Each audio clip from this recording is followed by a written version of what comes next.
반갑습니다, 여러분. 오늘은 지난 6월 16일 일본은행이 내린 결정과 그 의미를 깊이 있게 다뤄보려 합니다. 먼저 중요한 배경 하나를 짚고 가야 합니다. 이 결정 바로 전날인 6월 15일 미국과 이란이 106일간의 전쟁을 끝내는 종전 양해각서에 서명했습니다. 트럼프 대통령과 펜스 부통령, 이란의 갈리바프 국회의장이 원격으로 서명했고, 이 소식에 위험자산 선호가 강화되면서 16일 코스피는 전일보다 2.11% 오른 8,726.6경에 마감하며 8,700선에 안착했습니다. 전쟁이 끝나는 그날 일본은 31년 만에 가장 중요한 통화정책 결정을 내렸습니다. 이 두 사건이 같은 시기에 겹친 이유와 앞으로 어떤 일이 벌어질 수 있는지를 오늘 데이터로 풀어드리겠습니다. 먼저 일본은행의 결정 내용입니다. 일본은행은 6월 회의에서 7대1 투표로 기준 단기 금리를 25bp 인상하여 1.0%로 설정했습니다. 이는 1995년 9월 이후 가장 높은 수준입니다. 이 결정은 이란 전쟁으로 인한 에너지 충격이 광범위한 인플레이션을 촉발하는 것을 방지하기 위한 것이었습니다. 갑작스러운 입원으로 우에다 총재가 자리를 비우게 된 이례적 상황 속에서 결정된 인상이었고, 약 31년 만의 최고 수준입니다. 이 1.0%라는 숫자가 왜 역사적인지를 이해해야 합니다. 일본 기준금리는 1991년에 6%였으나 이후 계속 하락했고 1995년 9월부터는 0.5%와 마이너스 사이를 오갔습니다. 이 시기를 잃어버린 30년이라고 부릅니다. 일본은행은 2024년 3월 17년 만에 금리를 올려 마이너스 금리 정책을 종료했고, 이후 2024년 7월, 2025년 1월, 2025년 12월, 그리고 이번 2026년 6월까지 단계적으로 인상을 이어왔습니다.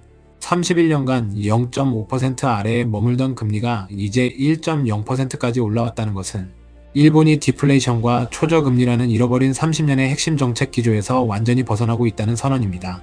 2026년 6월 일본은행의 기준금리 인상은 일본 경제가 장기 통화 완화 정책에서 벗어나 본격적인 통화 정책, 정상화 궤도의 중반부에 진입했음을 공고히 보여주는 대목입니다. 기업들의 연쇄적인 가격 인상과 기대 인플레이션 상승 추세가 이어지며 물가 통제가 최우선 과제로 부각됐습니다. 흥미로운 점은 이번 인상의 트리거가 이란 전쟁이었다는 것입니다. 100일 넘게 지속됐던 중동 혼란의 여파 때문에 세계 각국의 물가는 이미 크게 오른 상태였고, 이 때문에 세계 주요 은행들이 금리를 올리는 기조로 돌아서고 있었습니다. 그런데 바로 다음날 전쟁이 끝나버린 것입니다. 이것이 지금 시장이 혼란스러워하는 지점입니다. 일본은 전쟁이 만든 인플레이션 충격에 대응해 금리를 올렸는데 그 충격의 근원이 바로 사라진 것입니다. 근본 통화 긴축은 엔저 장기화의 부작용, 즉 생활물가 상승 등을 막기 위한 고육지책으로 평가되며 재정경기 악화 부담으로 추가 금리 인상은 쉽지 않은 상황입니다. 신한투자증권은 BOJ가 3분기 동안 금리를 동결하며 정책 효과와 경기 회복 경로를 면밀히 점검한 후 4분기경에 추가로 25bp를 인상할 것으로 예상했습니다. 이제 가장 중요한 주제인 엔캐리 트레이드 청산 이야기를 해야 합니다. 먼저 엔캐리 트레이드가 무엇인지부터 정확히 짚겠습니다. 엔캐리 트레이드는 일본의 낮은 금리로 자금을 빌린 뒤 미국처럼 금리가 높은 나라의 투자에 차익을 얻는 전략입니다. 일본과 다른 국가 간 금리 차이가 클수록 높은 수익을 기대할 수 있지만, 금리 격차가 줄어들거나 엔화 가치 상승으로 환차손이 발생하면 큰 손실로 이어질 수 있습니다. 전 세계 투자자들이 거의 공짜였던 엔화를 빌려서 미국 국채, 미국 주식, 신흥국 자산에 투자해 온 것입니다. 이 돈의 규모가 어마어마합니다. 이 메커니즘이 얼마나 위험한지는 작년 8월의 사례가 정확히 보여줍니다. 엔화가 급격히 강세로 전환하자 엔캐리 트레이드 포지션을 가진 투자자들은 손실을 줄이기 위해 미국 증시에서 달러 자산을 매도하고 엔화 수요를 늘렸습니다. 일본 증시에서도 조정이 나타났고, 미국 증시의 갑작스런 조정은 안전자산 수요를 확대시켜 국내 증시에도 코스피 약세와 외국인 주식 순매도를 야기했습니다. 엔캐리 트레이드 청산 우려가 정점을 보인 시기까지 S&P 500과 일본 니케이 225는 각각 마이너스 6.1%와 마이너스 19.5% 하락했고, 코스피도 같은 기간 마이너스 11.9% 하락했습니다. VIX 지수는 30선을 상회하며 2020년 팬데믹 이후 최고치를 기록했습니다. 일본 금리가 살짝 움직이는 것만으로 미국, 일본, 한국 증시가 동시에 두 자릿수 가까이 흔들렸던 것입니다. 이것이 엔캐리 청산이 무서운 이유입니다. 지난해 12월에도 비슷한 우려가 다시 부각됐습니다. BOJ 금리 인상 가능성에 일본, 미국, 독일 국채 금리가 급등했고, 비트코인은 대표적인 위험자산으로서 5% 이상 급락했습니다. 10년물과 30년물 국채금리는 나란히 2008년 이후 최고치를 기록했습니다. 그런데 그때도 실제 청산은 우려만큼 크지 않았습니다. 한국은행 추정에 따르면 엔캐리 트레이드 자금 규모는 500조엔 이상이지만 이 중 금리 인상으로 청산 가능성이 높은 자금은 32.7조엔 정도로 추정됩니다. 일본은행이 금리를 올리긴 했지만 여전히 미국과의 금리 차는 3%포인트에 달해 일본의 금리 인상이 즉각적인 엔캐리 청산으로 이어지기는 힘들다는 분석입니다. 이번 1.0% 인상 이후에도 비슷한 평가가 나옵니다.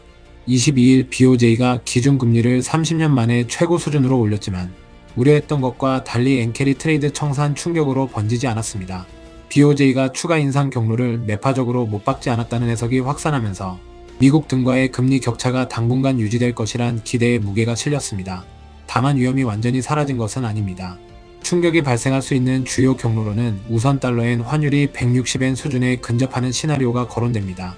일본 당국의 개입 가능성이 커지고 이 과정에서 포지션 조정이 급격히 일어날 수 있다는 것입니다. 또 미국 장기금리가 경기 둔화 등으로 빠르게 하락하거나 주식시장이 급락해 위험회피 심리가 강해져도 유사한 상황이 발생할 수 있습니다. 엔캐리 트레이드 청산이 현실화되면 글로벌 투자자들은 레버리지를 줄일 때 신흥국 자산 비중을 먼저 줄이는 경향을 보이고 외국인 비중이 큰 한국 주식채권 시장 역시 약세를 피하기 어렵습니다. 박상현 IM증권 연구위원은 미국과 일본 간 국채금리 스프레드 축소 흐름이 당분간 이어질 공산이 크다며 미 연준의 경우 추가금리 인하 가능성이 열려있는 반면 일본은행은 추가금리 인상 시점을 저울질하고 있어 스프레드가 축소되면 엔캐리 트레이드 청산 가능성은 더욱 높아진다고 설명했습니다. 흥미로운 것은 한국 입장에서 이번 인상이 오히려 긍정적일 수 있다는 분석입니다. 올해 코스피는 엔화 약세와 연동한 원화 약세 압력에 더 크게 영향을 받고 있습니다. 김재승 연구원은 BOJ의 기준금리 인상은 엔캐리 트레이드 청산 우려보다 엔화 약세 진정에 따른 원화 환율 안정화에 기여할 전망이라며 원화 약세와 원달러 환율 변동성 완화는 코스피의 외국인 수급에 긍정적으로 작용할 것이라고 내다봤습니다.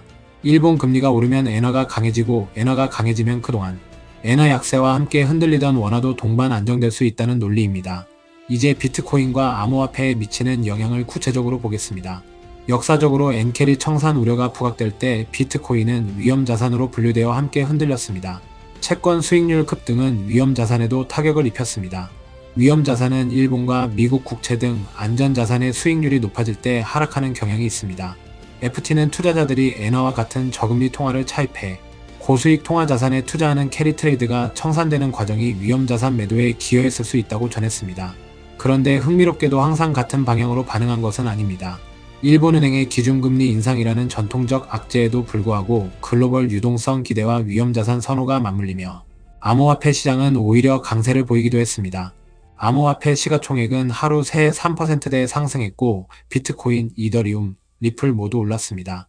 엔캐리 청산이 비트코인, 리플 등을 시간차 공격할 것이라는 전망도 나오는데 일본 금리 인상이 결국은 뉴욕 증시 암호화폐 ETF 자금 대이동으로 연결될 것이라는 분석입니다. 충격은 한 번에 오지 않고 시차를 두고 다단계로 나타날 수 있습니다.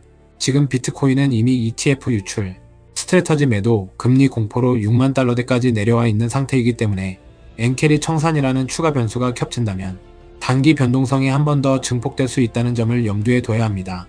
이제 종합적인 대응 방안을 제안하겠습니다. 첫째, 지금 시점에서는 엔캐리 청산이 작년 8월처럼 즉각적인 패닉으로 번질 가능성은 낮다고 판단됩니다. 미일 금리차가 여전히 3%포인트나 남아있고 BOJ가 추가 인상 속도를 매파적으로 못 박지 않았기 때문입니다. 그러나 가능성이 낮다는 것이 안전하다는 뜻은 아닙니다. 달러엔 환율이 160엔에 근접하는 시점 또는 미국 장기금리가 갑자기 빠르게 하락하는 시점이 위험 신호이므로 이 두 지표를 주기적으로 확인하는 것이 첫 번째 할 일입니다. 둘째, 한국 투자자에게는 역설적으로 기회가 될 수 있습니다. 일본 금리 인상이 엔화 약세를 진정시키고 그것이 원화 안정에 도움이 된다는 분석이 있습니다. 지금 보유한 한국 주식이 그동안 환율 변동성 때문에 받았던 압박이 다소 줄어들 가능성이 있다는 뜻입니다. 다만 이것은 어디까지나 부수적 효과이고 이란 종전이라는 더 큰 호재가 이미 코스피를 8,700까지 끌어올린 핵심 동력이라는 점을 함께 기억해야 합니다. 셋째, 포트폴리오에서 레버리지 비중을 점검하세요. 엔캐리 청산이 현실화되는 시나리오에서 가장 먼저 가장 크게 흔들리는 것은 레버리지를 쓴 자산입니다. 코스닥 레버리지 ETF, 단일 종목 레버리지 ETF, 그리고 과도한 신용거래를 활용한 주식 포지션이 있다면 지금 비중을 다시 살펴보는 것이 안전합니다. 넷째, 비트코인을 비롯한 암호화폐 보유자는 단기 변동성에 한 번 더 대비해야 합니다. 이미 6만 달러대까지 내려온 상태에서 엔캐리 청산이라는 변수가 추가되면 일시적으로 더 흔들릴 수 있습니다. 그러나 역사적으로 이런 거시 충격이 비트코인의 장기 가치를 바꾸지는 않았다는 점에서 추가 하락이 온다면 적립식 매수 관점에서는 오히려 기회가 될 수 있습니다. 다섯째, 가장 중요한 원칙은 이것입니다. 지금 시장에는 서로 다른 방향의 힘이 동시에 작동하고 있습니다. 이란 종전이라는 강력한 호재와 일본 금리 인상이라는 잠재적 리스크가 같은 주에 겹쳤습니다. 이런 복합적인 국면에서는 한 가지 뉴스에 일희일비하지 말고 전체 그림 속에서 자산을 분산하고 비중을 관리하는 것이 가장 합리적인 자세입니다. 마무리하겠습니다. 일본의 31년 초저금리 시대가 끝났다는 것은 단순한 숫자 변화가 아닙니다. 잃어버린 30년이라는 시대의 정책적 상징이 마침내 막을 내렸다는 뜻입니다. 엔캐리 청산이라는 리스크는 여전히 살아있지만 지금까지의 데이터와 전문가 분석을 보면 즉각적인 패닉보다는 점진적이고 시차를 둔 영향이 더 가능성 높은 시나리오입니다.